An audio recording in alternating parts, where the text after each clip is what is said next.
and welcome to TTELT, Teaching Tips for English Language Teachers, a program of educators worldwide. I'm your host today, Melanie Gobert. Hello, this is Melanie Gobert on behalf of TTELT, a program of educators worldwide. I'd like to welcome our guest today, Ocean Danish of Interlink Al Yamama University in Riyadh, Saudi Arabia, and Marwa Mekni Tijani. Marwa works at Higher Institute of Applied Languages and Computer Sciences at Beja Januba University in Tunisia. Welcome on behalf of educators worldwide. Thank you for having us, Melanie. Okay, what is your topic tonight? Okay, so our topic is basically we're discussing the emergence of a new variant, I would call it, called Saudi English. So it's basically analysis of English articles in Saudi English. That is what our paper is about. That is what we're focusing on. Okay, and how did you go about deciding to study this? Okay, Dr. would you like to start with this part? Yeah, actually, at the very beginning, like the rationale, like behind this study, because four of us, the co-presenters, were working in the same institute. Then I was the one who left the institute later because I got promoted in my institute. So like we've seen how students misuse the articles like in writing. So Ms. Maria like collected the data through forced elicitation tasks, and the journey began from that. Okay, and what did you find out in your study? Yeah, in fact, we found out that Saudi, like our participants actually, Saudi students tend to overuse both articles A and the, like more than omitting them, because in the literature we have like something that omission like is like the high like the feature of Saudi English, along with substitution and overuse. In our study we found out that students overuse article a and article the. In fact, they overuse the article a and they substitute also the article the. We analyze this in the light of language interference, because in Arabic, the like the definiteness, let's say, is goes. The definiteness sometimes it's not clear because we use L, which is like equivalent of the in indefinite like where definiteness should be used, but sometimes we use it also like while in English it should be indefinite. So probably this like made students overuse and substitute for these articles. We had also noticed that this was an occurrence while students were not just writing, whether it was free writing or whether it was academic, but also while they speak. So it was a total and a complete production and omission as well as substitution of these two words in every context possible. And Ms. Maria Zahir, who is the one who collected the data initially, she had put together a very, very interesting task, let's be honest about that, where it was something that even sometimes, if, you know, as teachers, we're not careful, we might just overlook it. But then if you see it properly from the side of students, especially Saudi students, you can clearly see that there was an overuse and there were omissions. There were a couple of instances where it was very obvious that the was not even required. But if you think it from the side of communication purposes, they might just produce it. And while we were trying to collect data and trying to analyze whatever we could, we did see a pattern emerging where there was a lot more of the initially, and then there were sometimes, again, depending on how many years of experience a student had studying the language, that they somehow were able to differentiate between the use of the and a, But again, the majority was that there was an overuse. Some omissions, definitely a few substitutions, but quite a bit of overuse. And that's what really got us, to put together the whole study, because no, this is not just something that we see regularly in our classes, but then when you actually start to collect data, you can see a pattern emerging, which kind of helps teachers understand where the thought process is coming from. Yeah, So- actually, based on the studies, we found like the three features of misuse: omission, overuse, and substitution. And we found a kind of negative correlation between years of experience and these patterns. The negative correlation was significant, more like for substitution and overuse more than omission.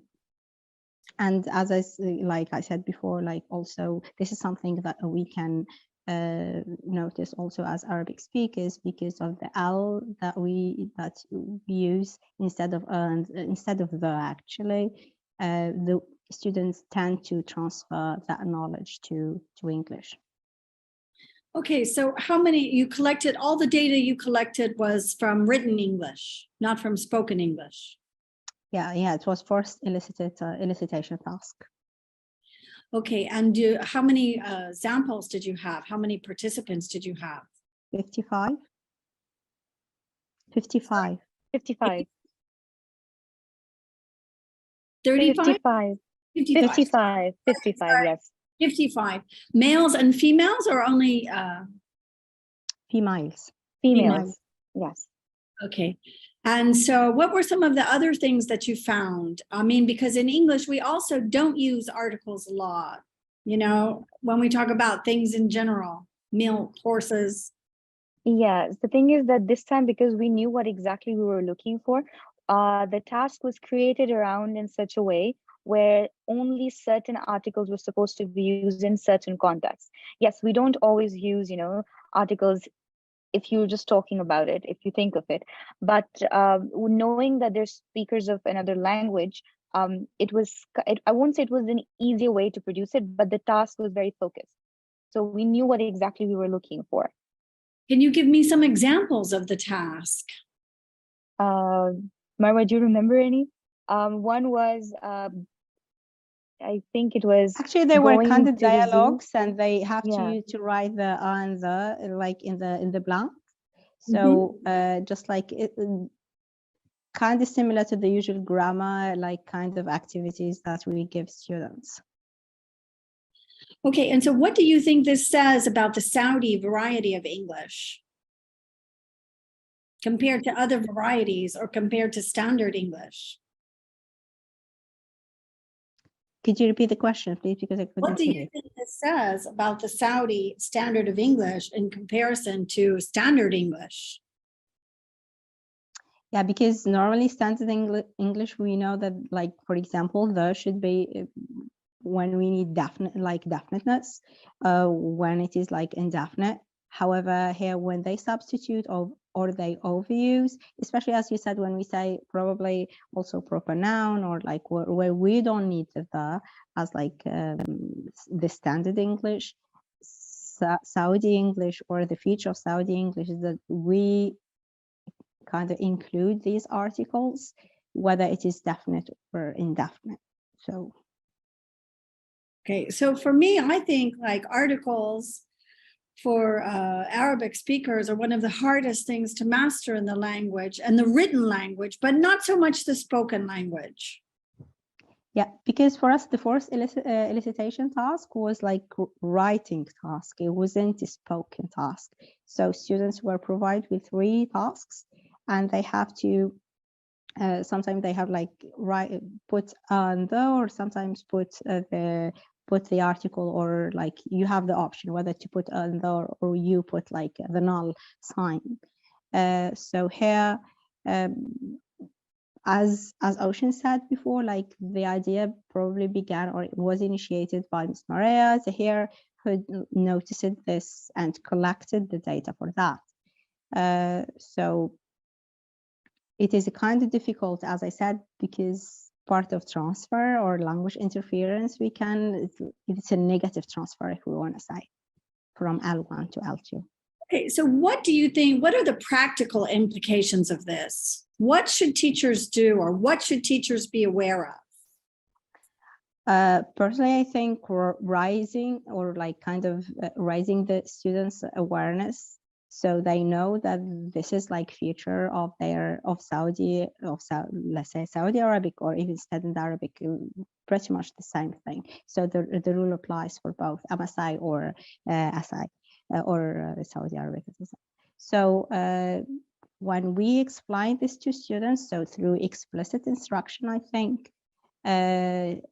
Also with help when we explain, when we give them feedback, if they make like mistakes, if we give them the right feedback during the right time, this could help probably mastering standard English more.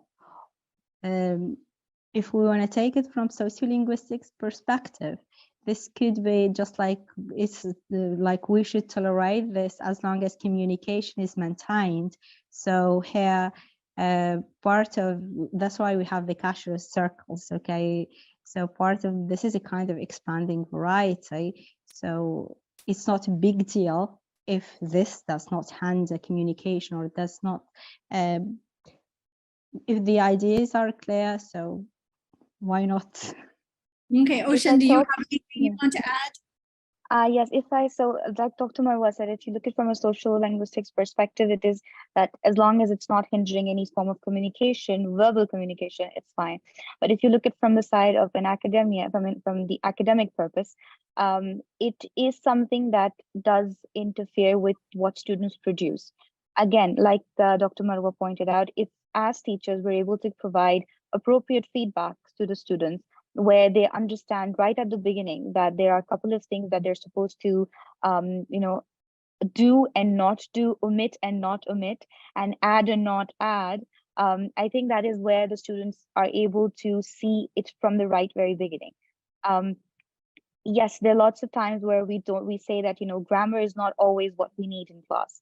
For sure, I understand and I agree with that.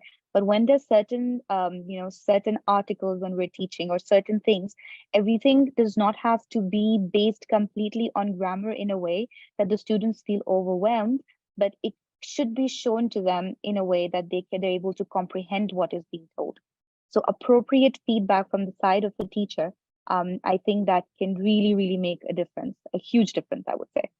And coming back to the fact, sorry, I'm cutting you off, but coming back to the fact that as long as it does not hinder any kind of verbal communication, I think we're okay, because, verbal, when it's written, you can still reread and correct yourself, or somebody could proofread it for you. That's what happens normally.